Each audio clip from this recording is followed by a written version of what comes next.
ہم سب میں چاہتا ہوں کہ پاکستانی مسلمانوں کے کانٹیکسٹ میں بتائیے گا، معیارات تو طے ہیں، دین کے بھی، شریعت کے بھی، اللہ کی منشا، سب چیزیں واضح ہیں، لیکن کبھی کبھی ہوتا ہے کسی معاشرے میں کوئی ایسا دینی انحراف ہو رہا ہوتا ہے جس کا شعور نہیں ہوتا، اور وہ پھر ایک بڑی سختی کا باعث بن سکتا ہے آخرت میں۔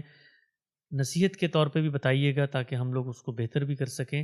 کہ اس وقت یہ جو موجودہ ماحول ہے اس میں پاکستان کے پس منظر میں جو مسلمان ملک میں آباد ہیں یا غیر ملک بھی ہیں، کوئی ایسا آپ کو لگ رہا ہو کہ شریعت یا دین کے نقطے سے انحراف ہو رہا ہے، اس کا شعور انہیں نہیں ہے، اور ایک بڑی آزمائش اس کے نتیجے میں آخرت میں ہمارے سامنے آ سکتی ہے۔ جی، سب سے بڑا انحراف جو ہم شب و روز کرتے ہیں وہ مذہبی، علمی اور سیاسی معاملات پر بغیر تحقیق کے ناشائستہ گفتگو ہے۔ اس سے اللہ کی پناہ مانگنی چاہیے۔ آپ اپنی زبان سے جو بات نکالتے ہیں اس کے لیے آپ قیامت میں جواب دیں۔ سنی سنائی باتوں کو بیان کرنا،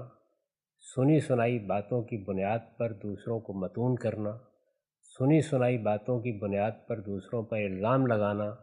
یہ بدترین جرائم ہے، اور ہم یہ ہر دائرے میں کرتے ہیں، یعنی سیاست کے دائرے میں بھی روز کرتے ہیں۔ آپ پوچھ کے دیکھیے کسی آدمی سے، وہ الزامات کی ایک فہرست بیان کر دے گا، ایک پارٹی میں ہے تو دوسرے کے بارے میں، دوسری میں ہے تو پہلے کے بارے میں۔ آپ پوچھئے یہ باتیں آپ کے علم میں کیسے آئیں، کوئی جواب نہیں ہوگا، فلاں سے سنی، فلاں سے سنی۔ یہی معاملہ مذہبی چیزوں کا ہے، یعنی آپ کو کوئی بات معلوم ہوئی ہے، کسی شخص کے بارے میں معلوم ہوئی ہے، کیا آپ نے سنا ہے، کیا آپ نے براہ راست سمجھا ہے اس چیز کو؟ تو یہ جو لوگوں کے بارے میں بات کرنا ہے، یہ اگر آپ کے ہاں ناشائستگی کے ساتھ ہے، تحقیق کے بغیر ہے، تو یہ جان لیجئے کہ یہ بہت بڑا جرم ہے، یہ کبیرہ گناہ ہے۔ رسول اللہ صلی اللہ علیہ وسلم نے فرمایا ہے کہ کفا بالمرء کذبا ان یحدث بکل ما سمع، آدمی کے قیامت میں جھوٹا قرار پا جانے کے لیے اتنا ہی کافی ہے کہ جو سنے آگے بیان کر دے،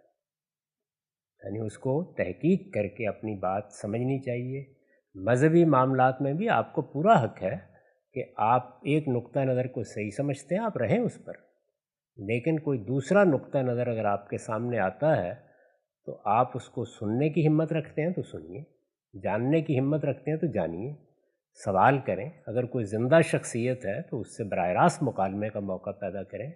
لیکن سنی سنائی باتوں پر الزام تراشی کرنا، کسی شخص کی مانی ہوئی چیزوں کا انکار کرنا، ناشائستہ اسلوب گفتگو اپنانا، یہ بیماری کی طرح ہمارے معاشرے میں پھیل چکا ہے۔ تو اس سے اللہ کی پناہ مانگنی چاہیے۔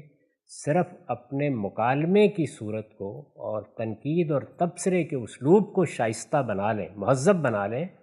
تو ہماری تقدیر بدل جائے۔